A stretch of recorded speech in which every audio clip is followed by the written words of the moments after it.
There are moments that try the human soul so violently that if the truth were told, all of us have had moments that we wanted to throw up our hands and walk away. Because I believe that, what that tells me is that while I'm becoming, I'm going to face problems. Did you know it's totally possible to be struggling and becoming at the same time?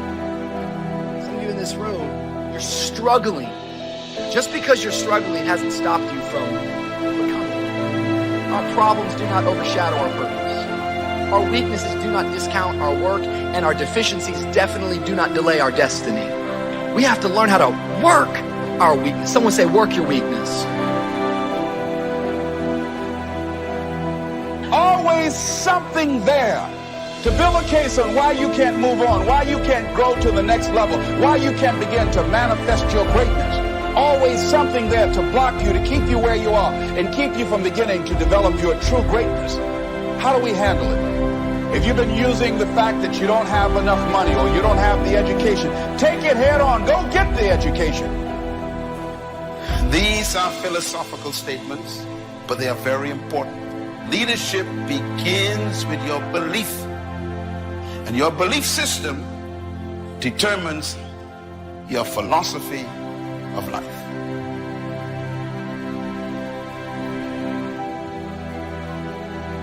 Build your self-confidence, and the greater and greater your self-confidence get, it minimizes the impact self-doubt has on us. You weren't born doubting. You weren't born discouraged. You weren't born thinking negative things about yourself. As hard as this is to accept, these are not your thoughts.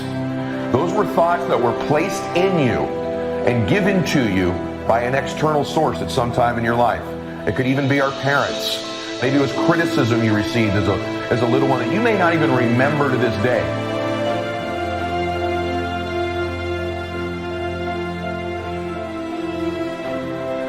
That I've decided a long time ago that I didn't want to be another man who lived and died and didn't do anything significant.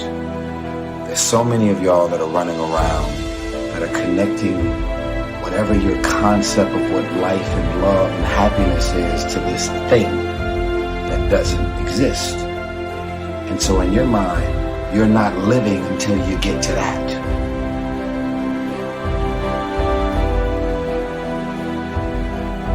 I know when you keep toxic things in your life, you're going to feel toxic. And some of us are wondering why we don't feel great. The longer you keep toxic things in your life, the longer you keep negativity in your life. I'm a firm believer in giving multiple chances. But after a while, you have to realize sometimes it's what you're choosing to accept, right? You know what it is. Some of us, we're so blind to what we want it to be that we keep seeing something for what it's not. We keep seeing a person for who they don't want to become.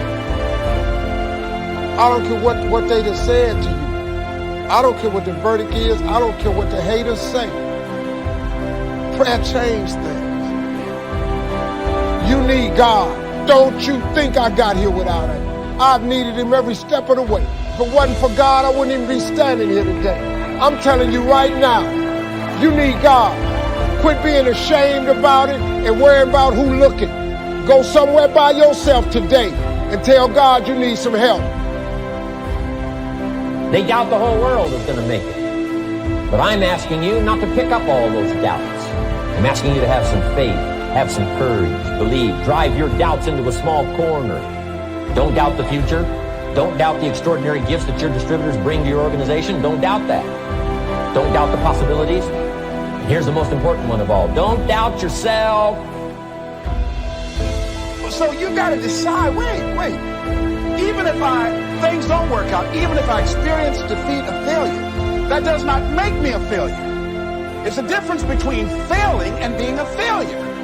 If things don't work out, if you don't produce the results you want, that's all. But don't confuse who you are with the results that you produce. It's impossible for you to have continued success without having self-discipline. And my greatest challenge as a leader is your greatest challenge as a leader. And that is, every day, keeping people climbing. Because they don't want to climb. They want to coast to success. They want it to come to them.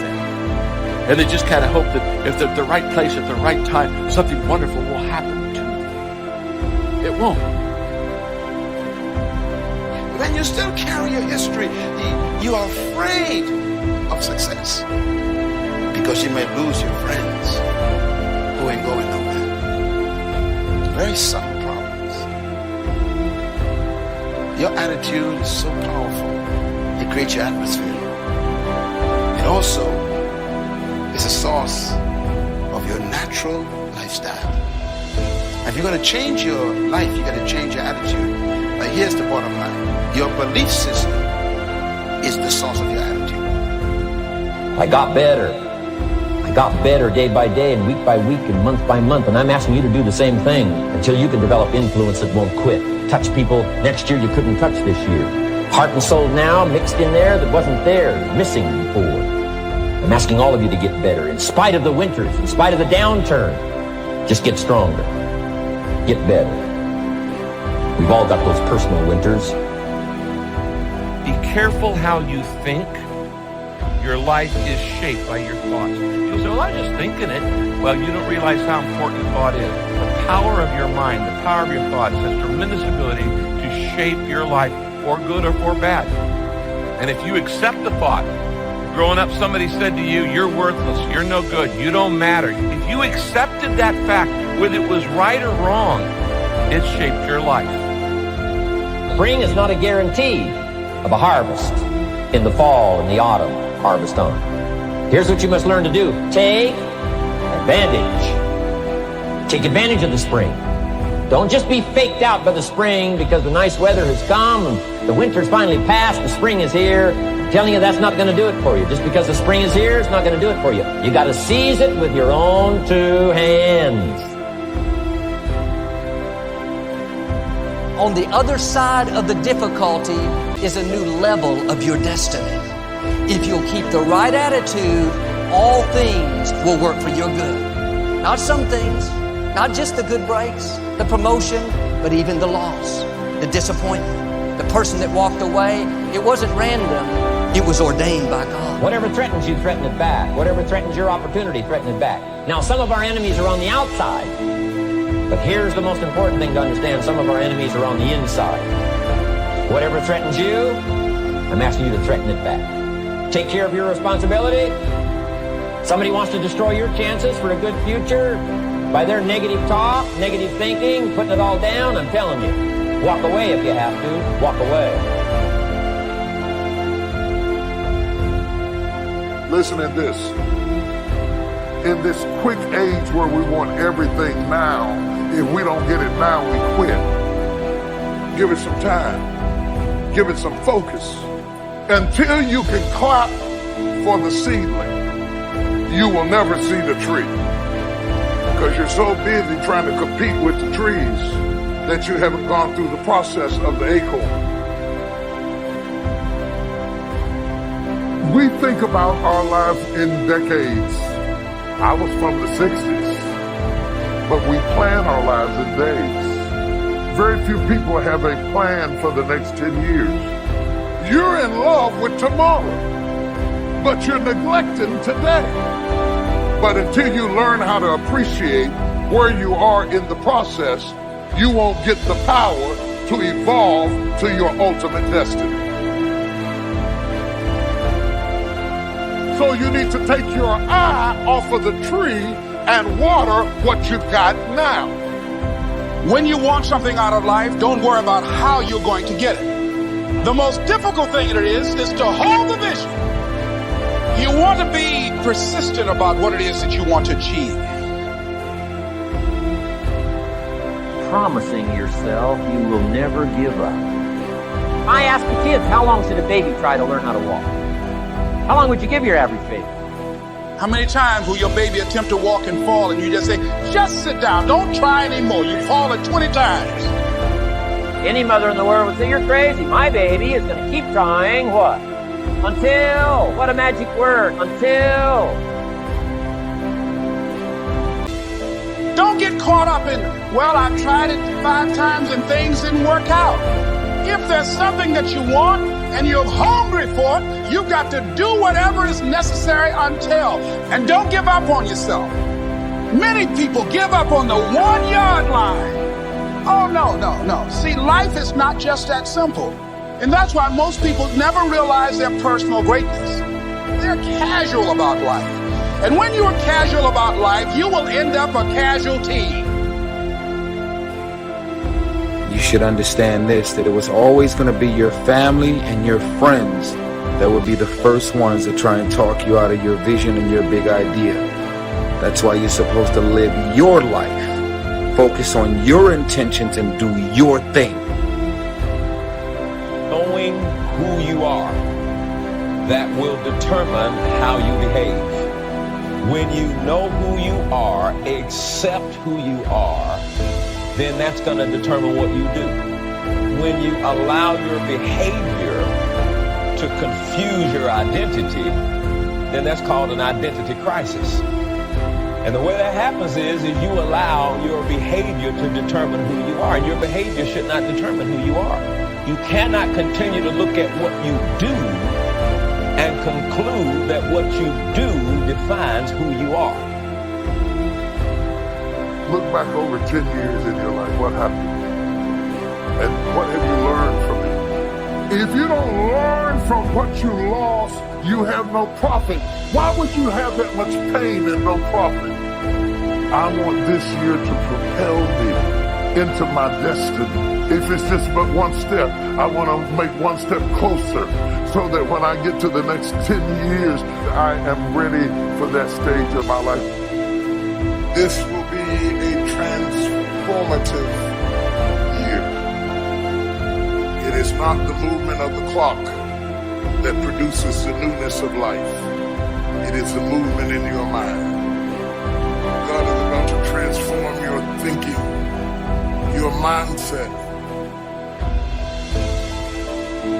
Don't let the habits of my past stop me from this metamorphosis. What separates us is transformation. The passion to get up off the ground and stop eating dirt. This is my time. In other words, there were behaviors and thoughts you've had in the past that were needed to produce the results you currently have. But you need to stop what's no longer needed. So ask yourself that question. What do I need to drop that's no longer needed? Is it a behavior? Is it a person? One of those things you probably are carrying with you from the past, but that thought, that behavior, that person is no longer needed for you to go to the next level of your identity, the next level of yourself. If you're stuck in a story. Right now you say, Ed, I'm kind of stuck where I am. But what you need to do is you need to alter your associations. You need to do something in a short window of time and evaluate the story you're telling yourself. Maybe it's a story about your past, a story about your parents, a story about a success you used to have. You keep talking about that doesn't serve you to get to the next level. Every second you spend in that old story about what you've achieved, some business you had, every time you live in that story, you're stripping time and focus from the new story. What's the old story you keep reading? Maybe it's not a success. Maybe it's a failure that you've had. You can't take that old story into the new identity. What's your new story? Who are you now? See, here's what's amazing. At any point in your life, you can just decide to write a new script. And guess what? You and God control the script. Listen to me. At any time you want, you can simply decide to be a new character. Stop telling the old story. Here's the truth. Nobody cares. And that old character you keep playing is the very thing that will prevent you from becoming this new version of you. Just awareness of the power of identity puts you in the 0.1% of all the people on the spinning earth right now. Becoming is not about arrival. It's about the journey. We're committing to the journey. We're committing to the process. In fact, you won't get there